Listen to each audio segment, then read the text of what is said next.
You know, it never ceases to amaze me how one particular group of people don't respect boundaries. And let me explain to you what I mean. You guys might remember back about 2 years, maybe 3 years ago, Otto Warmbier, the college student that went over to North Korea and he was trying to steal one of their propaganda signs. He got caught and he got arrested. And people need to understand that America is not well liked. And when you have Americans going to other countries and not respecting rules and whatnot, they take that serious. So he was arrested and he had to stand in front of a court. And he couldn't say he did it, he wasn't wrong because it got him on video. Well, if y'all remember, he was crying, oh, I'm so sorry to the people of North Korea. They still found his ass guilty. Everybody's heard rumors about the Korean prison system. It's tough. And more than likely, they probably did torture dude because he's American. And he was arrogant.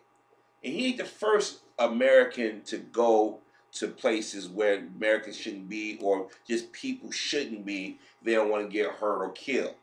How many stories have you heard of people hiking to countries or flying to countries thinking they can go change the regime? You know what I mean?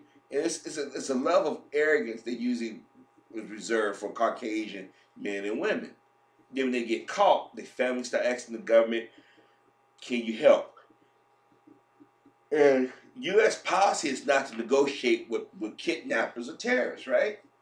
Well, the government tries to do it. They're not going to let white folk be hanging by themselves. But if it was a black person, and I think one time it was a black person that went along with a white friends or something, or his wife. I can't remember because I know it was either a white or a couple, or it was a black man or black. But anyways, the Clinton, they was during the Clinton administration, if I'm not mistaken. They was not. I repeat, they was not negotiating. But we know that when it's Caucasian, the government gonna do everything in their power. But this dude, it couldn't do anything, North Korea, without starting a war. So the parents were mad at the Obama administration because this happened during the Obama administration, if I remember correctly. And there's only so much they can do. Well, last year, or was it?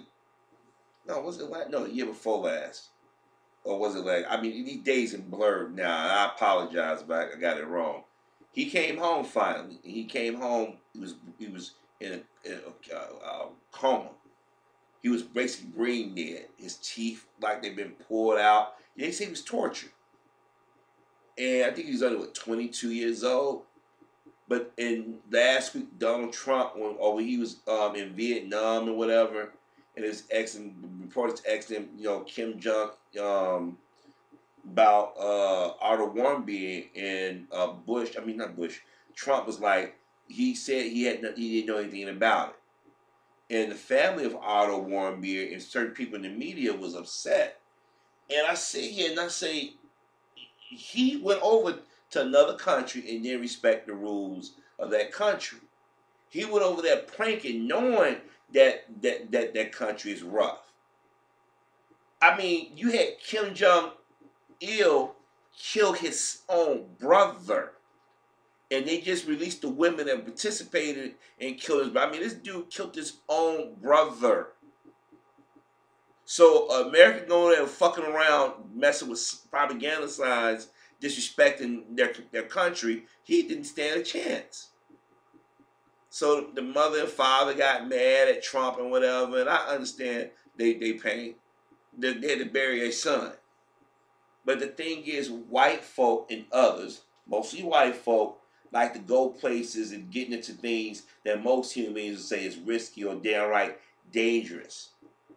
How many videos we seen people taking selfies, climbing up these high-rise buildings and hanging on the side of them just to get a selfie? Then when they go splat, the families want to sue. Well, it should have been secure. Well, a lot of times those places are secure, and they even put signs on doors say no access. But you got these people that say I gotta do it. I don't believe being stupid gives you a pass or get sympathy. Now, if it's an accident or something, then fine. If he went to Korea and he knocked down a sign by accident, and they had it on video, and he said, I tripped. Then I would say, hey man, get the guy. I sympathize more so with him. But he went there and purposely took the sign off and was laughing at it. And then get in front of the judicial system and, oh, I'm so sorry. And then his family got to suffer because of his screw ups. Because they forever going to be mourning their son. But there are other cases with Caucasian people usually like to play chance fate. The other day, this woman went to a zoo, I believe in Arizona, and she wanted to take a selfie. She crossed over this barrier to get next to the Jaguar exhibit, and the Jaguar lunged at her. It lunged at her. Now, anybody knows that this is one, when cats get that big, tigers, lions, jaguars, whatever other names they got for them, most human beings don't want to mess with them. Because they're fast and they're predators. They may look beautiful, but these are not domesticated cats. These are not domesticated animals. She crossed a barrier. She purposely crossed the barrier that the zoo has set up for these animals. And she didn't think that jaguar would move. Don't she know how fast they are? I mean, seriously. And this is her. It grabbed her, and and you saw in the previous image, the jaguar was on a tree. One of the of standby, was it instant bystander got the jaguar let her go distracted by using the water bottle. But the fact is, she decided that she was going to chance fate. And this is her right here. And I don't feel sorry for her. I don't feel sorry for anybody who fucks around in dangerous situations. Now, as of late, you have a different generation of black children emulating some of the things they see on TV. But most of us, no. If it's something say, beware of dog, I'm not going near it. Matter of fact, I learned the hard way many, many years ago. I was over my grandmother's house. And on that block, you had people who had dogs. My mother's best friend brother had a pit bull named Rico. Sheila. And then my mother's friend mom and them had a little poodle named Rico, little poodle dog. And anybody knows the smaller dogs are tough, tougher than big dog. But at that time, I didn't know. And then down the street, they had another neighbor. I forget their name, but they had a beware dog. But it was another little poodle. And I'm on my big wheel. And what happened was, I remember we used to ride our Hot Wheels. And we used to turn up in a gangway. Because the gangway used to rate their house was up on a what I can say the lawn was up, it's extended. It wasn't the lawn that you could just roll a lawnmower on across. You had to lift it up because they had like a little concrete barrier. It was a lift, like a hill almost. And their gangway, it had like a little entrance ramp you had to go up. So we would ride our Hot Wheels up there to turn around because we would come off like we was Dukes and Hazzards and stuff, because at that time Dukes and Hazzards was popular, those type of shows and whatnot. So anyways, the neighbor had a little dog, and I was curious because the dog was barking, and I walked up to the gate. Now they had a beware of dog sign up there, and I wound up sticking my hand. That dog bit me, and to this day I still got that little mark on my hand, and it bit me. And I go down the street on my big wheel, crying to my mom and my aunties. I got bit. Now, my father had told me, because we had a German Shepherd at home, he said, you can't do every dog like you do your dog. Because my dog, my parents got the dog before I was born. So I was a baby and the dog was used to me and everything. So I assume that all dogs like that. Even I thought smaller ones, you could just kick them around. You know how little kids think. So I go pound my mom and my auntie. They go in. They say, "Oh, he got bit." You know how mothers and aunties they get hysterical. So my grandmother, she gets hysterical. So you got a house full of women, they hysterical. So my dad, he was coming from Drill in North Riverside, and he's like, "What the hell's going on?" Everybody's yelling. He got bit by a dog, and my father said, "Oh, what dog?" And I said, "Down the street." So my mother and father walked down the street, talked to the neighbor, and the neighbor was apologetic. Now, even as a little kid, I knew it was my fault. I should never tempt fate. Now, thank God that dog had his shots, or I had to get, 12 shots in the gut, Brady shots? I don't know if they still do that today, but back then, you had to get shots in your stomach and whatnot. That taught me a valuable lesson. If I see a sign that says beware or don't enter, you don't do it. Now, mind you, I learned that lesson as a little boy. This is a grown-ass woman. Everybody know that jaguars or cats in general, those type of cats are fast. Especially the jaguar.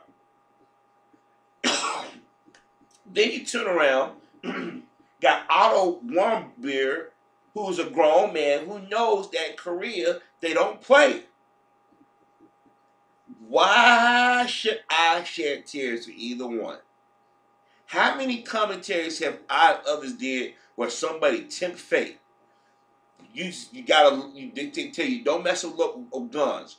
I think it's unloaded. You don't know. If you don't know weapons, you don't pick up a gun. You got kids playing with guns, pointing at people. The other day, a little boy got killed in Chicago, South Side. Him and his friends were playing with a shotgun. The shotgun went off. The little boy ran out the house. I think they still looking for him. And when I watched the news earlier, they were still looking for the kid. Because the kid obviously was scared because he killed his friend.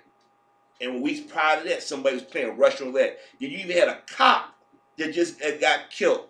A cop. Her and a friend was drunk and they was playing with a service revolver and she got shot in the chest. But guess what the ethnicity was?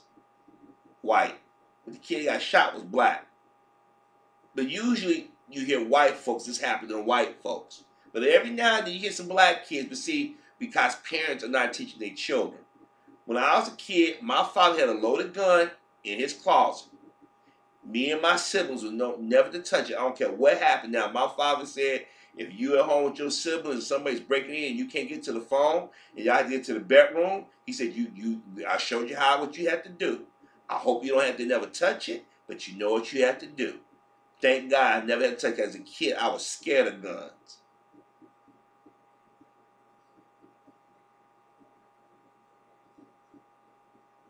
My father age group, when they was kids, they knew how to shoot guns when they was 6, 7 years old. They grew up in the South. That was a different time. Because us northern children, we figure we so smart, we know. And then you would think when we get older, we'd be a little bit wiser. Don't fuck with undomesticated animals. Or don't go to foreign countries fucking around. I have a hard time feeling sorry. Like when I see these videos with these dudes popping wheelies on the expressway or speeding stuff. Or like when it's wet outside, people speeding. You know the pavement is. I have a hard time feeling sorry for fools. But see, I had to learn. I was a young fool. See, I had to learn about it at the age of, 5, 6 years old, not to do stuff like that. But these are grown people. Yeah, you might hear a 13-year-old, 14-year-old might do something stupid. And you feel kind of sorry for that kid. They forever stuck at that age. They never get to understand what life is. But when you hit 18, 19, you're in your 20s, and come on, you know better.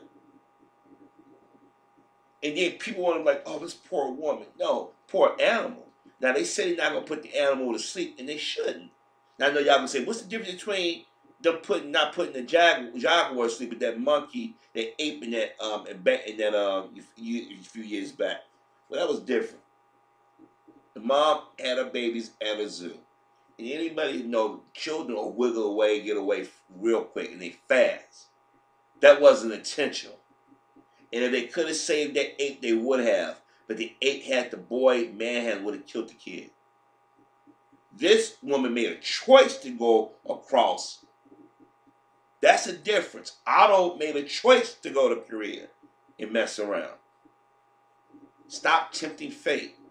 These are things you should have learned when you was 4, 5, 6 years old.